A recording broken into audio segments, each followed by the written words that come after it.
Welcome to this, the latest in my series of YouTube videos, Rishi Devra, the Fantasy and the Facts.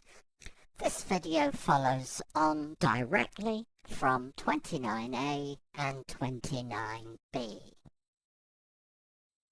Let us now return to the court hearing where Miss West was giving evidence on behalf of her son, Chris Hayward, in his custody battle for his infant daughter against his ex-wife, Jamie Hayward, Miss West's daughter-in-law. On the screen now, you can see on this slide that Miss West was asked about statements that appeared on the whistleblower's website, statements from ex-employees and students who alleged that they were mistreated, mentally and physically abused. The web page has a title which is "Warning, this woman is dangerous." And counsel looks at Miss West and says, "This is referring to you, isn't it?" And she says, "That's right, it is." Counsel goes on to say that apart from Jamie Hayward, there are lots of other names on that website. Miss West responds, "Yes, but they're all fictitious and fabricated individuals."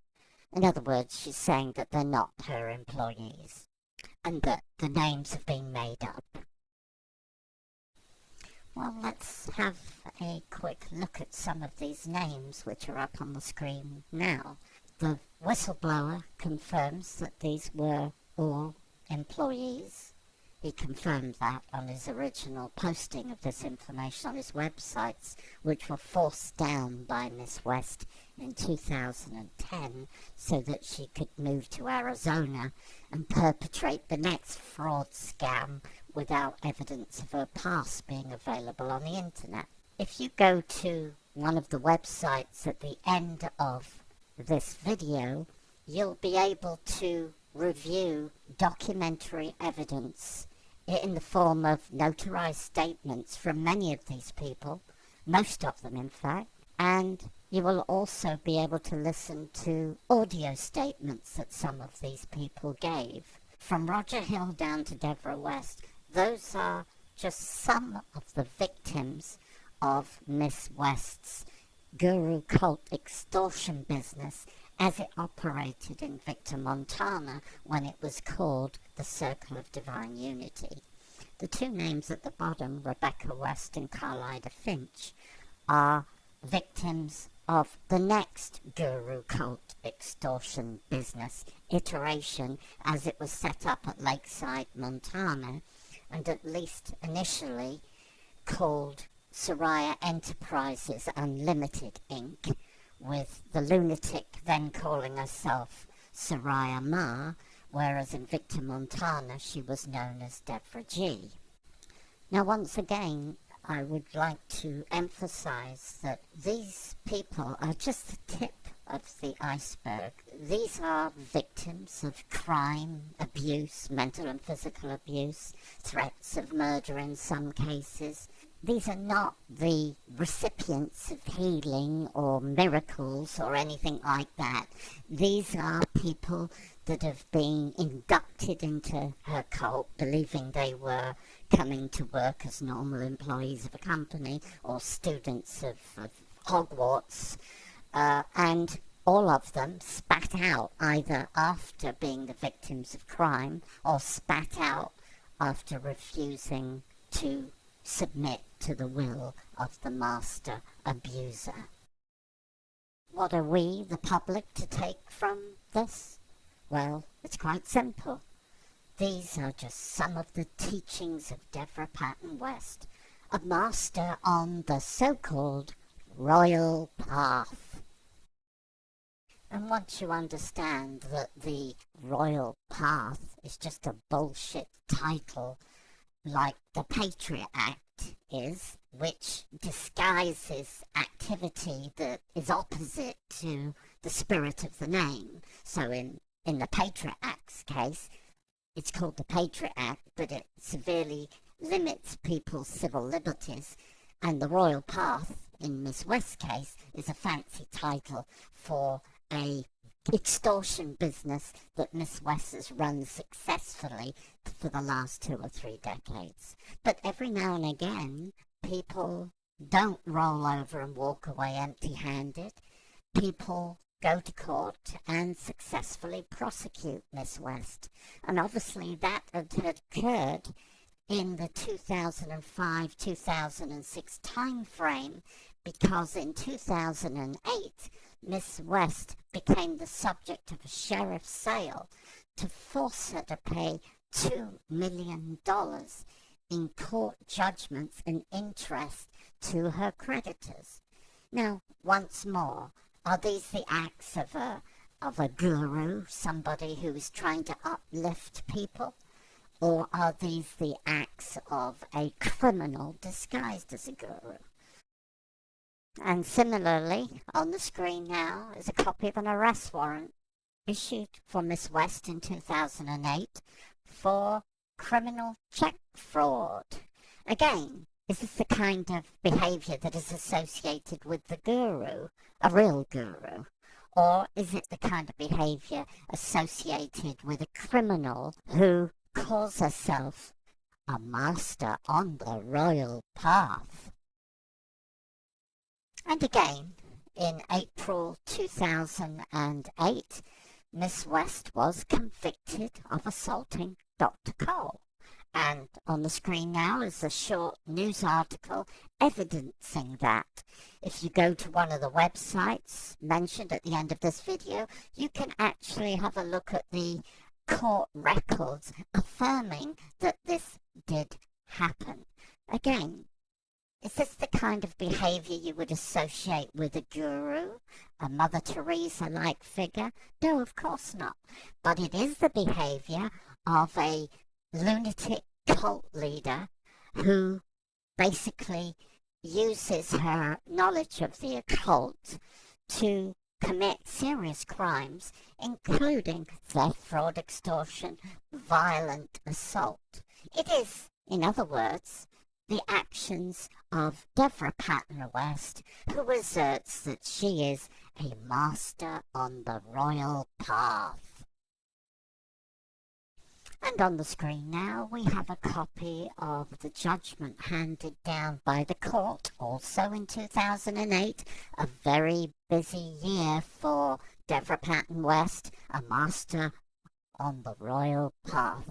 The judgment was in respect of John Watson, the whistleblower's lawsuit against Miss West, who was an employee consultant of Miss West in 2002, and after doing all the work she asked him to do, at the end of 6 months she just announced he wasn't going to get paid. So John Watson sued her for fraud successfully, and this is the judgment handed down by the court in 2008. Again, these are not the actions of a guru, but these are the actions of a criminal.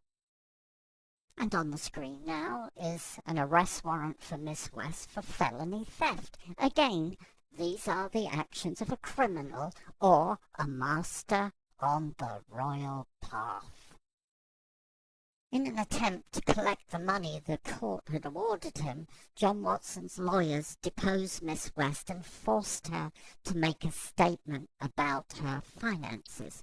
John Watson's lawyer asked Miss West about the property at 736 Fredburr Road that she'd stolen from the charity and put in a personal trust fund for her and her son Rob Meader, and he announces to her that it's an Indian name, that the property's called Nakashala. It's an Indian name. And Miss West, of course, lying through her teeth, says, "Oh, I've seen that name somewhere, but I couldn't even attempt to spell it." And yet, during the Victor Montana version of her guru cult extortion business, Miss West frequently held fundraisers using the name of the property as a headline for the fundraisers. Personally, I find it extraordinary that someone who purports to be single-handedly holding open the gates of time cannot spell the name of the property she occupied for 3, 4, 5, 6 years. top right on the slide that we're looking at the moment, Miss West does say that she estimates that she's $2 million in all in debt, not counting the judgment handed down by the court to John Watson. Do these look like the finances of a guru, or do they look like the finances of a criminal? A criminal who asserts that they are a master on the royal path. Also, while being deposed, Miss West was shown a copy of a list of assets that the whistleblower and Cheryl O'Brien made up while they were both working for Miss West in 2002. Miss West was shown the list of assets and basically says, yeah, I've seen it, but it's a little far-fetched. These things don't exist. They're figments of people's imagination. Well, the list of assets was a list of artwork and valuables, which in 2002-03 were valued at $4 million, and which all disappeared when Miss West's charity was struck off.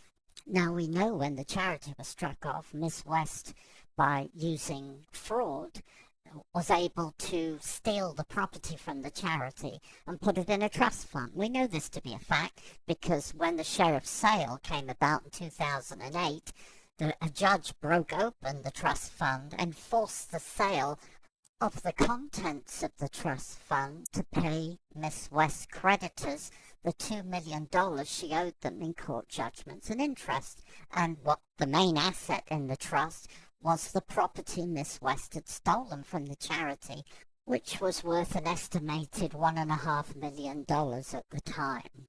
So do we think that Miss West stole $4 million worth of artwork and valuables from the charity and hid them? Yes, of course. So here we have the master liar again, saying that the list that she's being shown is a figment of other people's imagination. And sure enough, in 2014, once she had settled into Cave Creek, Arizona, and reinvented herself as the ascended master, Rishi Devra, on the royal path, of course, sure enough, all these items suddenly showed up on her website, and many of them went to auction. So we're talking about the theft of $4 million worth of artwork and valuables, as valued in 2002-03, which were later fenced in Arizona via auction and via a sale of artwork and valuables from Miss West's website. Again, are these the actions of a guru, or are these the actions of somebody running a criminal enterprise? Well, let's have a look at what Miss West achieved as a master on the royal path from the time she was forced to relocate from Victor, Montana in 2004-05 after her charity was struck off because she and her husband were defrauding it, until the time she was forced to leave Montana, Lakeside, Montana, in 2010-11 and move down to Cave Creek, Arizona. Now, we've already seen the 2 arrest warrants, one for criminal check fraud, one for felony theft, and on the screen now are basically a list of crimes that she committed during that time period, and this is the tip of the iceberg. The tip of the iceberg. Theft, fraud, and extortion on an industrial scale by Devra Patton West, a master on the royal path. To continue with this series of videos, please move on to 29D. Thank you for watching. And please help me make my videos go viral by recommending them to others. Thank you.